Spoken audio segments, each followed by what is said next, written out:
welcome back to Frankly Speaking. I'm your host, Frank. Tonight I want to do something different. I actually want to make an appeal to my friends in the political right. Um, I was with you guys for many, many years before I kind of went into more of the integralist mindset. What I will say about my friends on the right is that I know you're good and decent people, patriotic, you love your country. And many of you are doing the best you can with the knowledge you know, just like I'm doing the best I can with the knowledge I know. As we try and siphon through this world of craziness and lots of gray areas. But I think one of the problems on the political right today that I caution many conservatives to be wary on is the industry of conservative ink, right? Conservative, incorporated, and the business model, the money-making aspect of conservatism. And I think a lot of times you see this on talk radio, and you see it in many different ways. Part of the problem is they have to entertain, and there's a financial obligation, and oftentimes is associated with it. So the messaging at times gets a little skewed. And one of the things that's been making its rounds lately that I find very disturbing is, how can I put this? In this battle to the death with their progressive siblings, I call them siblings because I see liberalism as just, it's all one movement to the left. It's a matter of degree, right? If you've embraced Enlightenment principles, at some point you go from this classical liberal utopia of the founding, eventually it gets to the far left. But there's been this effort lately in the midst of many political battles lost and a nation like America shifting perpetually to the left, where a sort of desperation has kicked in for many conservatives. The losses are they just keep coming. They keep coming at every level, right? Culturally, morally, politically, economically. And with the media apparatus and Hollywood and magazines and virtually every institution now that has been captured by the left, including the corporations, and that's what I want to get at tonight. It has thrown many conservatives off as to how we're to properly respond in our times to a political crisis that seems to be heading America off a cliff. And this urgency of the civilizational crisis that we're living through in America and the rest of the West is becoming of a great urgency for many people, including many Americans. People see it, right? I'm in the Midwest, and everyday people feel that like there's something wrong in America, something they've never sensed before. We want to love our country. We want to honor our country. We want to serve our country. She's our home. She's protected us. She's given us a pretty good way of life, at least in a material sense, right? Spiritually, we've completely and utterly failed. Culturally, we've completely and utterly failed, but we give credit where we can give credit to.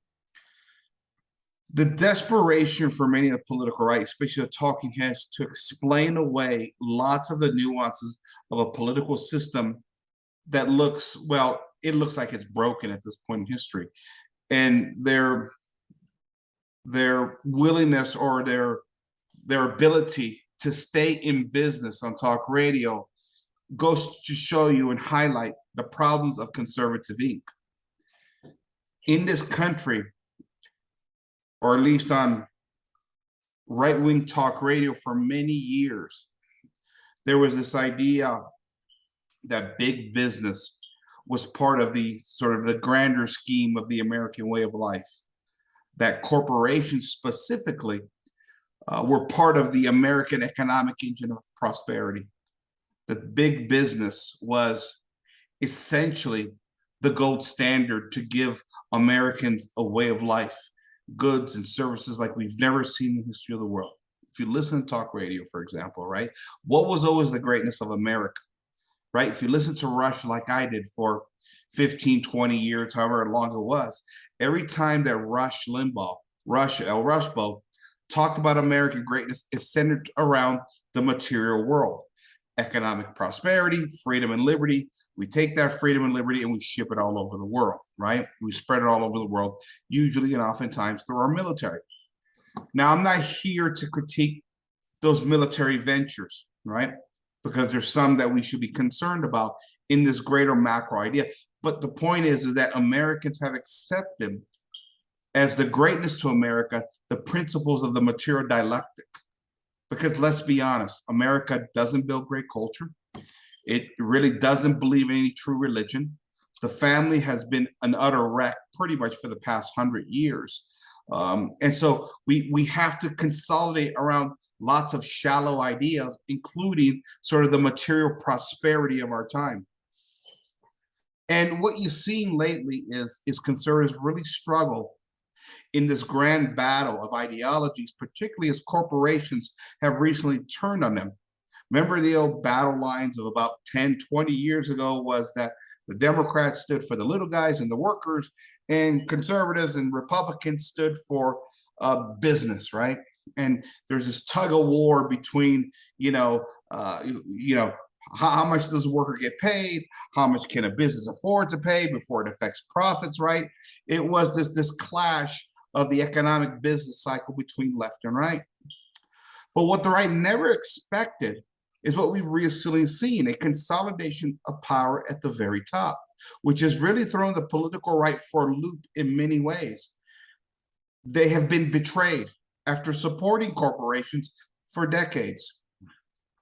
And so the tactic from the political right, and this is where they get into problems, has been to create a narrative.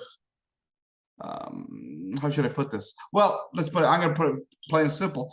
They've come out and accused this of being a fascistic takeover. The rise of these oligarch corporations now rising to power, buying influence in government, right? And pushing certain agendas at a social and cultural front. They are arguing at the political right that this is the rise of fascism in America. Okay, let's stop right there. With me as a guy that, again, I pride myself off being a historian. That's what I studied in college. And it's something with history, it's kind of like my Catholic faith. History is sacred to me. I hold it dear and I cherish it. And I'm one that particularly loves the nuances of history, because oftentimes we're just given the highlights of history, especially if you've taken some general courses in college, junior college, or university. But a true historian reads through the nuances, the gray areas of history that really define what history is. And at this moment in history, for the political right, in fear, I believe, in fear of their progressive siblings, to throw out the word fascism, an ideology that effectively died the moment the king of the House of Savoy had Mussolini arrested in 1943 and deposed as the leader of Italy at that time. That ideology was gone. Fascism, as historian Charles Colomb has claimed on this very podcast here, my podcast here, Frankly Speaking, it says only Italy has the rightful claim of fascism as a political ideology or entity, right? You may have some various ideologies in that period of history, the 1930s and 40s, like Franco in Spain. You had, who was it over there? Dollfuss in Austria was sort of an integrist leader of sorts. But fascism is purely an Italian concoction. And we've been given such a narrow scope, especially from sort of this Americana perspective, that anything that is not of a democratic nature is ruthless and tyrannical, right? And it violates all kinds of human rights.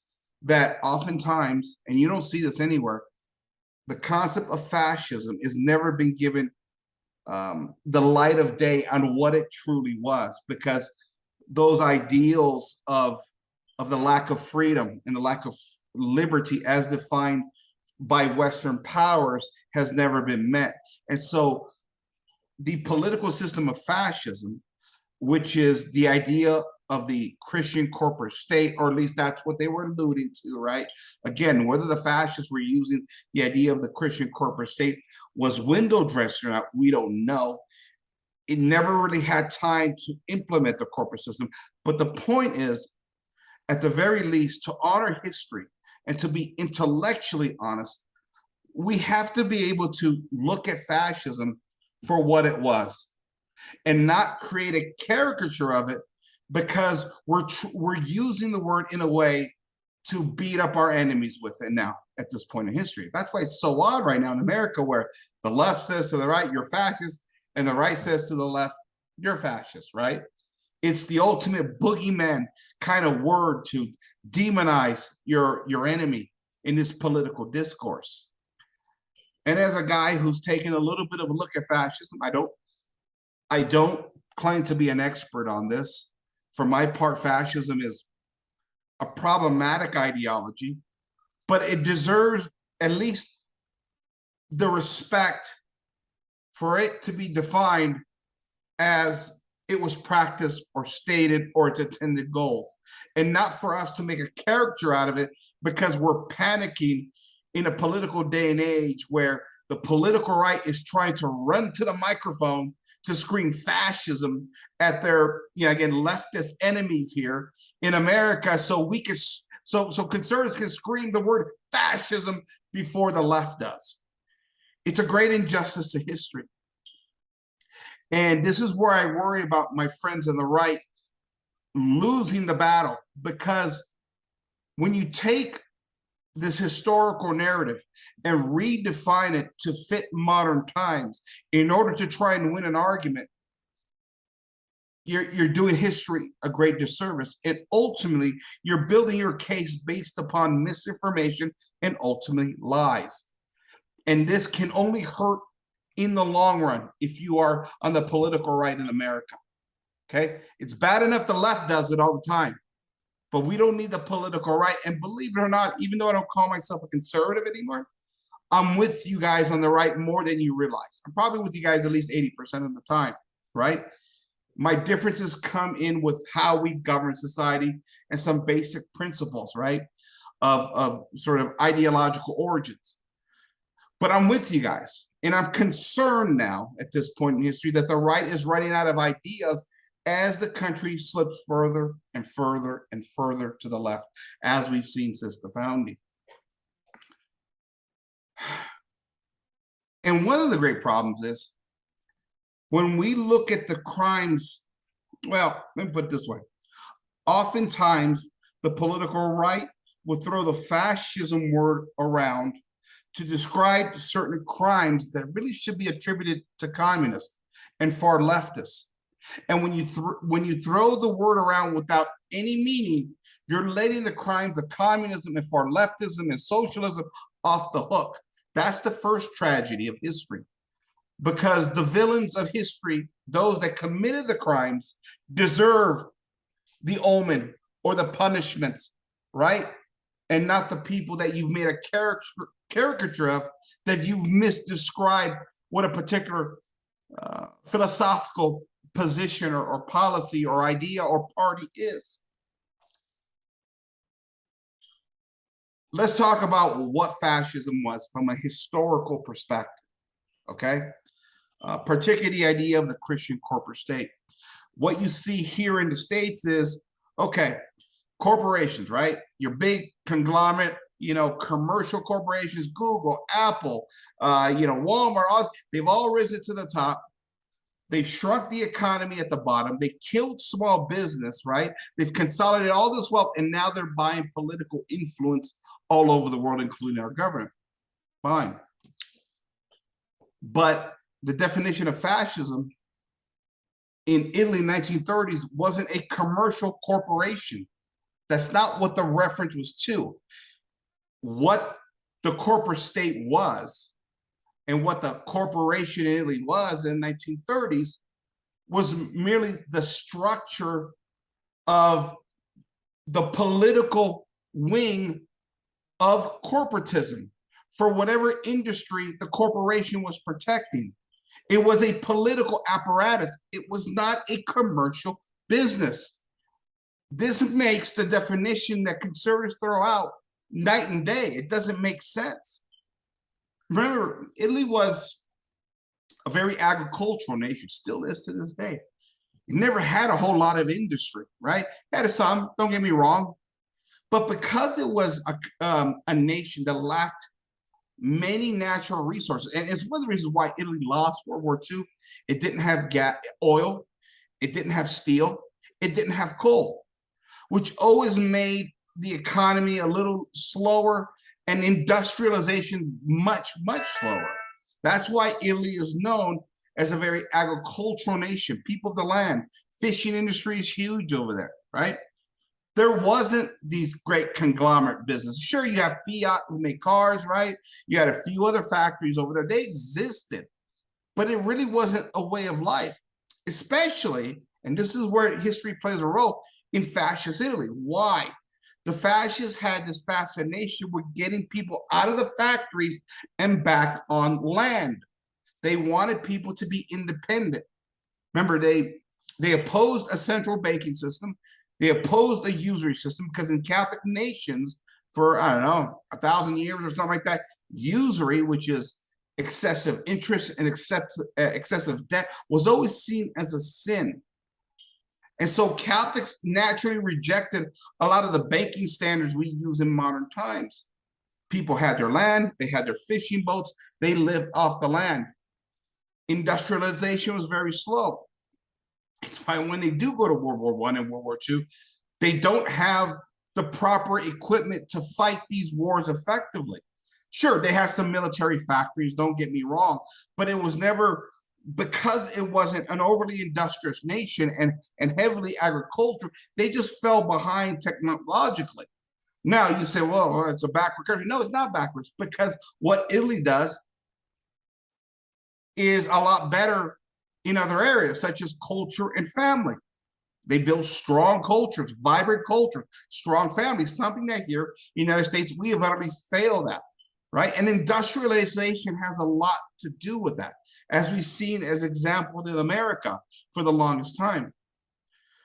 And so fascism in many ways in Italy is an emphasis on getting back to the land, getting back again to manual labor.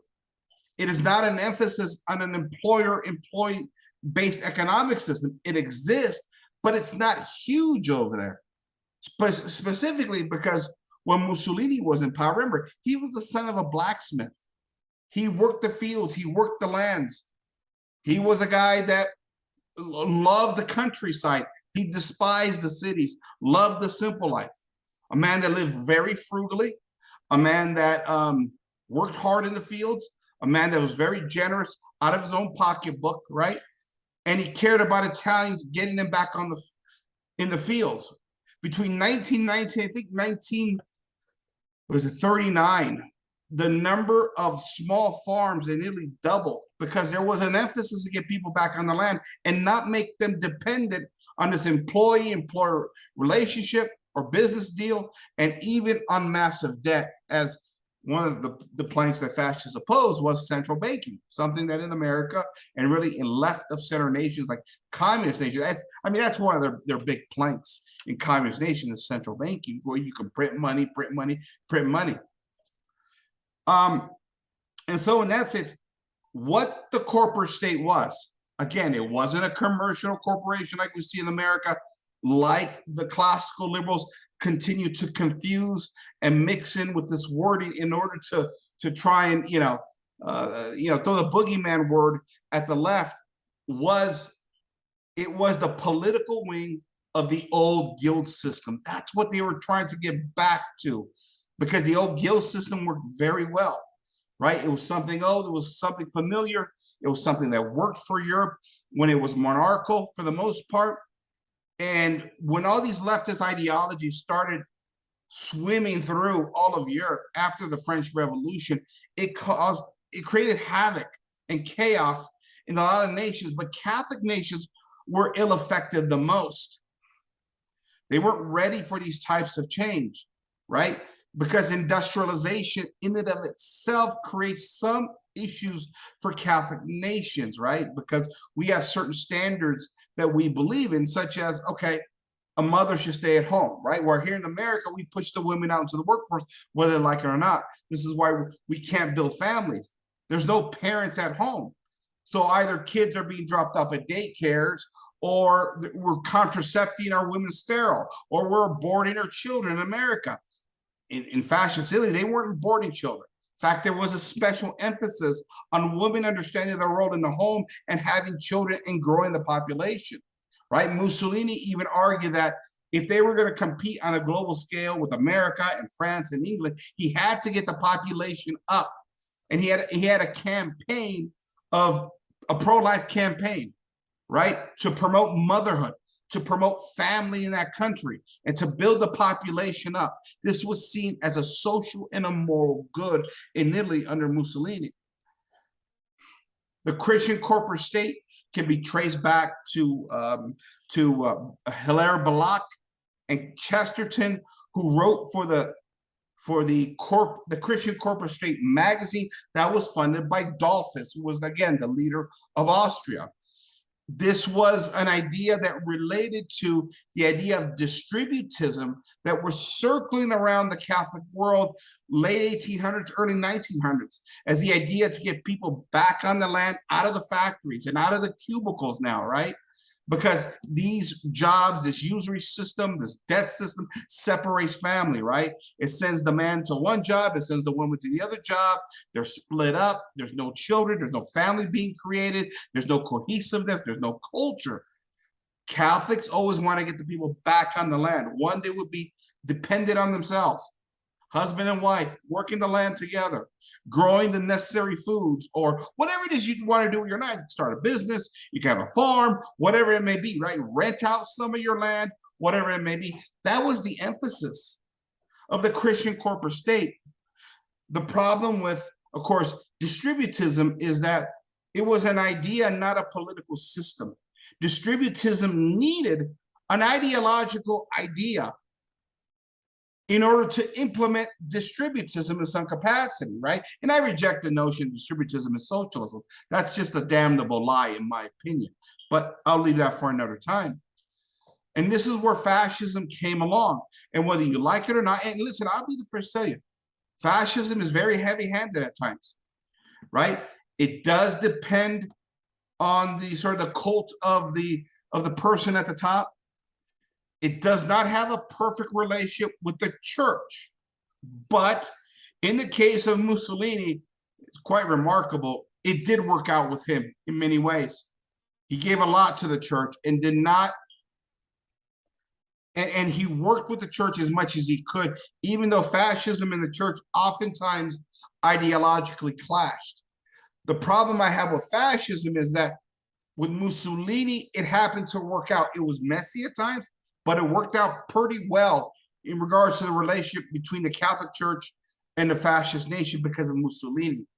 But then you have other fascists that were more atheistic, agnostic, I guess you could say. And if these were the leaders, what would have the relation with the church looked like? It might have not been as good. So when you don't have that definitive link between the fascist state and the church, that could be problematic, right? And of course, the idea of authority and justice and how far do you go oftentimes with sort of impugning justice, right? Now, in fascist Italy in the 1930s, it was a mess because they were being invaded by Bolsheviks. Let's be honest here. When Mussolini does his walk on Rome in 1990, the nation is on the verge of being taken over by Lenin. I mean, you got Lenin sending orders into Italy. Let's remember, 1917, you have the Bolshevik Revolution. The communists, the Bolsheviks take over in Russia. 1918, the Kaiser falls in Germany. The next target was Italy. In fact, Mussolini was quoted as saying one time that we have a Russian army camped in Italy. And that was pretty much the evidence that we have. And a lot of the violence that we hear of oftentimes, and you know, there's a lot of nuance there, don't get me wrong, was the battle between fascists and communists in the streets and in the fields and in the countryside, oftentimes, of Italy. And that's where fascism gets this bad omen, because it did punish the communists. It did go after them, right? Because the idea, again, is, does communism as an ideology, Bolshevism in that case, does it deserve a seat at the table of power? Well, fascists will tell you no, right? Communists have been known to lie, cheat, and steal. Now, the gray areas are, did the communists push, I'm sorry, did the fascists push too hard at times? I'm sure they did. I'm sure they did. But we have to read, again, through the nuances of history on the ground of what was happening. Most of this stuff, the screaming and the yelling that we hear about sort of the totalitarian nature of fascism, came by the screams mainly of communists, right? I'm sure in the practical application of that, maybe some innocent people might have got hurt, but for the most part, there's pretty good evidence that it was a battle between fascists and communists, a lot of which were coming from the Soviet Union. And that's something that Americans, we can't conceive, because in America, we came to an empty slate, right? We had a rural land. We could hide on our own. There was no history here, right? We had no previous forms of government, unlike in Europe that was civilized for 2,000 years, right? In America, even up until the Industrial Revolution, it's very rural. You could hide in America, find your little enclave, and nobody will find you in America. But Europe, a much smaller continent, been civilized for much longer. It's a whole different ballgame how politics plays out. And oftentimes Americans, they have trouble, and I've noticed especially on the right, they have trouble separating themselves from the universal principles of the founding that we have come to love in America. They believe those principles are universal and they should be shifted into every culture and every nation across the world. And I'm here to tell you, these American principles, they won't work everywhere. They won't. Mainly because they're different peoples with different customs, different cultures, different religions, different beliefs. What we value in America was not being valued the same in Italy in the 1930s, or Spain in the 1930s, or Austria in the 1930s. They did not value the same things that we did. Specifically, this addiction to the material dialectic. Italy being a very Catholic nation, a very spiritual nation, they put the church and Christ first. It's like I've said so many times, in the Catholic world, there was this great balance between sort of the natural and the supernatural, right? But in post-Enlightenment, post-French Revolution, liberal society like America, it's all material, it's all nature, it's all natural. And the spiritual, whatever, okay? We kind of believe in it, we kind of don't, right? Kind of a thing, right? We take an indifferent approach, which in effect actually destroys faith in religion, as we've seen, right? Right? So the way it works out is like this. Communism overtly attacks religion and destroys it. Classical liberalism, which I would argue is a leftist movement, right? Because it's based off the Enlightenment, takes an indifferent approach, and it destroys religion just a little bit slower than communists do, right? The fascists are more open to religion, but don't endorse it at the same time. They try and coexist with it, which actually gives religion a little bit better chance in the way Americans actually handle it here with this classical liberal society, while then you got monarchy that had more of a symbiotic relationship with the church, faith, and religion. It played an integral role. So the relationship between what type of state you have and the faith is very important. And so seeing that the Christian corporate state was an attempt to go back to a more just system of economics, more than these laissez-faire capitalist principles, because you got to remember why fascism rose. Fascism rose as a response to the fall of capitalism after the stock market crash in 1929, the New York Stock Exchange crash, right? Right? What we have now in America is actually a hybrid system, because the moment we start getting all these leftists in power in America, Woodrow Wilson, FDR. They start implementing all these massive government programs. Remember, we had the House of Representatives in America controlled by the Democrats for like something like 49, 50, 55 years without the Republicans ever taking a house. All they did was pass leftist legislation for half a century in this country. We've been going to the left since 1776 or 1789. Pick your date. Let's be honest. Okay, you want to tell me, okay, we were, it all worked until the Civil War. Fine, 80 years, right? What's that? One grain of sand, the hourglass of history? Give me a break. Right? We've been treading that way for a long time. And America has been going to the left. See, here's the difference between the right in America and the right in Europe. The right in America is inherently a leftist movement because it was born out of the Enlightenment. The right in Europe is a true right-wing movement. And what they were asking themselves in that first part of the 20th century was, okay, how do we get back to the principles of Christendom, particularly in this case, economics, right? Because they saw what capitalism did with the robber barons, right? The abuses, the destructive competition, the monopolies, right? It saw and it led to this crash by 1929. It's why E. Michael Jones, I think, argues that capitalism ended in 1929 with the stock market crash. Fascism rises as a result as a response. So here come these right-wing movements. And who are the right-wing movements, okay? You got your integralists, you got the church, obviously. What else you got there? And you got monarchists. Now, fascism, what is fascism? That's a great question. Some say it's to the left, some say it's to the right. If you go on Twitter, Dinesh D'Souza will tell you it's a left-wing movement. Everybody that comments on Dinesh D'Souza's post says it's a right-wing movement. I'm of the position that it's neither right or left.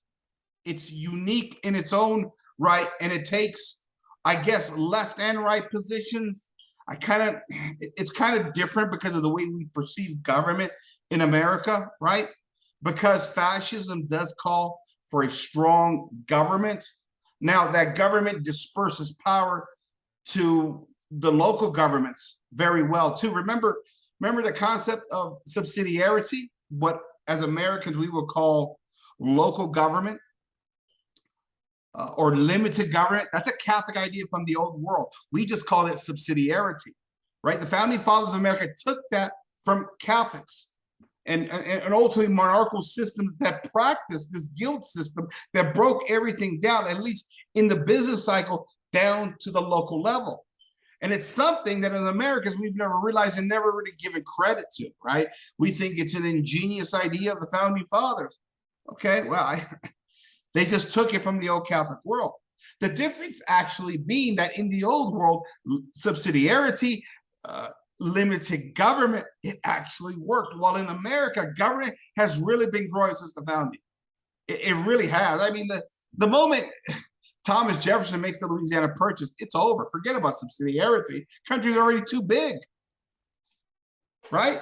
I mean, one of the reasons why subsidiarity worked in the old world is because we didn't have these massive nation states until we start consolidating them in the 19th century, right? We had the consolidation of Italy, we had the consolidation of Germany, the United States, because the Civil War now is forcefully put together when the South was trying to break away, right?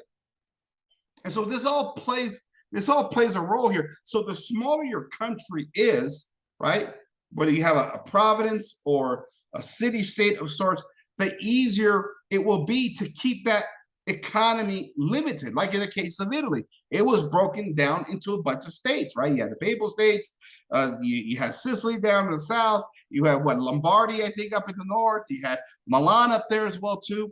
So it worked. It really worked. And so the idea of the Christian corporatist state worked very well, right? Because you could have a strong centralized power like a king who had his exclusive duties of protecting the nation. But when it came to the business affairs, that really went back to the local communities. It's something that as Americans, we should be envying not critiquing, right? And so that's essentially what you had at that time. But and the Christian corporate state had a few basic principles that it abided by. It oversaw the well-being of the industry. It oversaw the trade for that particular community. It also had a spiritual element with the devotion to the saints. It was also an insurance policy for workers that got hurt or widows who lost their husbands, so they would be taken care of. It was a wonderful thing. And the guild system represented the entire industry, right? Unlike in a capitalist system where all businesses are enemies against one another, where they're fighting to try and get the best price and ultimately destroy themselves, the guild system and the corporate Christian state says we need the industry not fighting against each other, but working together for the betterment of the industry. And quite frankly, it worked well in the old world. This is what the fascists were trying to establish once again. They were trying to go back to something that worked, because the capitalists of the robber baron era really destroyed all credibility with capitalism, right? As a result, we get Marxism in the late 1800s as a response to this abuse. And now we're all dealing with this demon, right? All of a sudden. That rises because of the abuse of capitalism. Now, I know my friends are right. Well, when you mean capitalism back, what I'm saying is we don't have capitalism in America today anymore. It's a hybrid system. Let's be honest. Look at the situation we find ourselves in America. 50%, the government takes what, 50% of healthcare. Medicare, Medicaid, CHIP programs. Government controls 50% of healthcare. Is that a free market system in healthcare? No. Just look at the prices. There's no competition there. Right? A government has what, 80 to 90% of the student loan market? Is that competitive market? Is that free markets? Is that capitalism? No, not really. In every area of our life, the government has taken more and more control. So the idea of capitalism itself, you can argue, it collapsed with the robber barons. That some people would make that argument. I kind of tend to agree. Now, I'm not an absolutist in that theory, because we do still practice some aspects of capitalism, especially with the exchanges, the free exchanges of goods and services, which I like, is a good thing. The fascists believed in that, right? What the fascists didn't believe is in the idea of free markets, that you could have, let's say, a business in Italy, excuse me, here, sorry, start its origins in Italy and then take all of its businesses and all of its factories overseas to find cheaper labor in order to get, guess what, more profits, right? In the meantime, not only do you abandon your home, but you abandon your people, your workers. Look at the American economy today. It's a service sector economy because everything's gone overseas. And nobody has a moral qualm with this. But the fascists will say, wait a minute, you're an American company. You used American resources to get. You're making more money than ever before, and now you want to abandon your own nation and your own people and your own workers for what? Even more profits in the name of free markets? Here's the issue that unfortunately many conservatives have not seen. They've bought this libertarian notion that there is no morality in the realm of the markets. I disagree.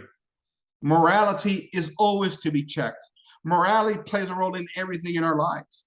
And this libertarian-esque approach, this laissez-faire approach, which in some ways really doesn't exist, but at one time did, it's still in our minds that everything should be more laissez-faire. Everything, government, no moral principles, let the markets determine the value of price of commodities and services. Okay, but in a day and era where we have money printing from the Federal Reserve, where markets have been manipulated. Look at the housing market, how badly it's been manipulated by the likes of certain corporations that the right supported not too long ago, right? We have a massive bubble in the stock market, the bond market. All these markets have been manipulated, right? We've played games with these. Why? Because at the end of the day, there's not a whole lot of morality left. There's nobody to say, wait a minute, stop, you're going too far, right? It's like when it came down to the 08 housing crash, all these subprime mortgages. I mean, at the time, people were making a minimum income of $50,000 a year, and they were getting $500,000 loans. Where is the moral arbiter? Say, wait a minute, the math doesn't work here. It doesn't work here. You can't afford a $500,000 house when you only have a medium income, household income of $50,000 a year. But nobody said that, right?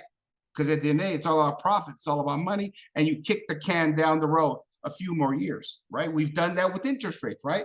That's why we have this inflation mess right now, right? Because we were too busy saving other presidential administrations and other politicians from a day of reckoning, right? Because lowering the interest rates kept the economy booming. It kept the stock market hot. It kept the housing market hot. But who's to sit there and say, wait a minute, something is quite not right here, right? So the idea of the Christian corporate state, just to sum it up, guys, it has nothing to do with commercial corporations. It's not Google, it's not Apple, it's not Walmart, it's not, Best Buy, whatever you may have it. The corporate state was the political wing of the old guild system, or something akin to that. Now, we can debate, like I said earlier, whether the fascists were actually serious about that, right? Or was it window dressing? I don't know. But that's what fascists were trying to do. So to compare the rise of corporations today, which I call, actually, it's not fascism, it's oligarchical rule. And this is basic, basic politics, philosophy 101. Why do you have a king? The king keeps the nobility in check so the nobility doesn't crush the peasant class, right? But in a system where we have no king, the nobility have risen to the top.